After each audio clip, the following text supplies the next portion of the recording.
রাজার যে হাতিটা তার আর সব হাতির চেয়ে ভালো, বড় আর দেখতে সুন্দর, সেইটে তার পাটহস্তী।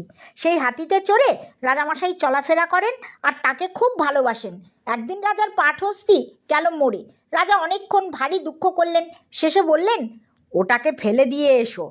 তখন সে হাতির পায়ে বড় বড় দড়ি বেঁধে 500 লোক টেনে তাকে মাঠে ফেলে দিয়ে এলো। সেই মাঠের কাছে এক শিয়াল থাকতো। সে অনেক দিন পেট ভরে খেতে পায়নি।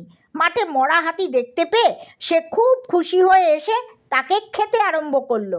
তার এত খিদে পেয়েছিল যে খেতে খেতে সে হাতির পেটের ভিতরই ঢুকে গেল। তবু তার খাওয়া শেষ হলো না। এমনি করে 2 দিন চলে গেল। তখনও সে হাতির পেটের ভিতরে বসে কেবল খাচ্ছে।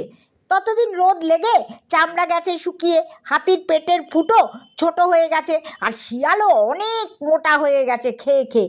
তখন তো তার ভারী মুশকিল হলো। সে অনেক চেষ্টা করেও হাতির পেটের ভিতর থেকে বেরোতে পারল না। এমন সময় 3 জন চাষি সেখান দিয়ে যাচ্ছিল।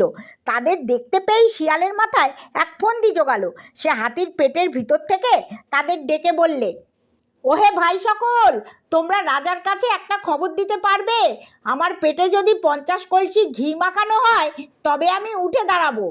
চাষিরা তাতে ভারী আশ্চর্য হয়ে গেল। বলল, শোন শোন, হাতি কি বলছে, চল আমরা রাজামশাইকে গিয়ে খবর দিই।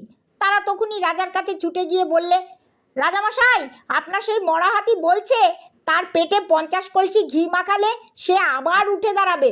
শিগগির 50 কলসি ঘি পাঠিয়ে দিন। এ কথায় রাজামশাই খুব খুশি হলেন।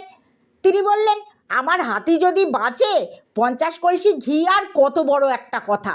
1000 কলসি ঘি নিয়ে তার পেটে মাখাও।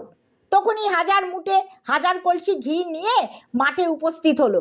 2000 লোক মিলে সেই ঘি হাতির পেটে মাখাতে লাগলো।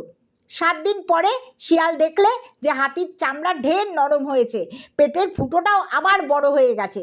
এখন সে ইচ্ছে করলেই বেরিয়ে আসতে পারে।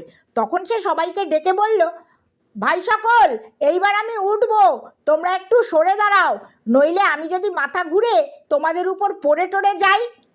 তখন ভারী একটা গোলমাল হলো।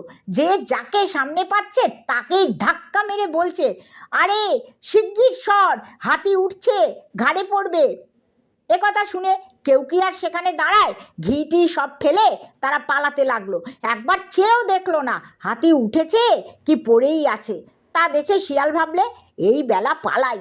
তখন সে তাড়াতাড়ি হাতির পেটের ভিতর থেকে বেরিয়ে দে ছুট।